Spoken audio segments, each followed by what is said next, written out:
ಮುಂಚೆ ನಂದು ಕೂದಲು ಉದ್ದ ಇರಬೇಕಾದ್ರೆ ತುಂಬ ಹೇರ್ ಕೇರ್ ಮಾಡ್ತಾಯಿದ್ದೆ, ಮಾಸ್ಕ್ ಆಗಿರ್ಬೋದು ಹಾಗೆಲ್ಲ. ಸೊ ಇವತ್ತು ನಾನು ನಿಮಗೆ ಹೇರ್ ಮಾಸ್ಕ್ ಮಾಡಲಿಕ್ಕೆ ತೋರಿಸ್ತೀನಿ ಹೇಗೆ ಮಾಡ್ತೇನೆ ಅಂತ ನಾನು.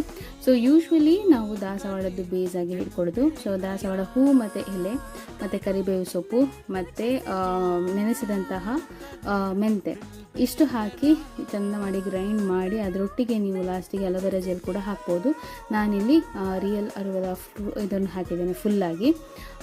ಅಷ್ಟು ಹಾಕಿ ಚೆಂದ ಮಿಕ್ಸ್ ಮಾಡಿ ನಾನು ಹೀಗೆ ಚೆಂದ ಲೇಪ ಹಾಕಬೇಕಾಯ್ತಾ ತಲೆಗೆ, ಅಂದರೆ ಚೆಂದ ಸಿಕ್ಕೆಲ್ಲ ತೆಗೆದಾದ ನಂತರ ಮಾಡಬೇಕು. ಹಾಕಿ 45 ಮಿನಿಟ್ಸ್ ಇಟ್ಟರೆ ಸಾಕು, ಅದಕ್ಕಿಂತ ಜಾಸ್ತಿ ಇಡ್ಲಿಕ್ಕೆ ಹೋಗಬೇಡಿ. ಆಮೇಲೆ ಈ ಮೀನ್ ಟೈಮಲ್ಲಿ ವಾಕಿಂಗ್ ಎಲ್ಲ ಮಾಡಿ ಆದ ನಂತರ ನಾನು ಹೇರ್ ವಾಶ್ ಮಾಡಿ ಆಯಿತು. ಆ್ಯಂಡ್ ಇದು ಆಗಿತ್ತು ನನ್ನ ನೆಕ್ಸ್ಟ್ ಡೇ. ಹೇಗೆ ಬಂತು ನೀವೇ ನೋಡಿ.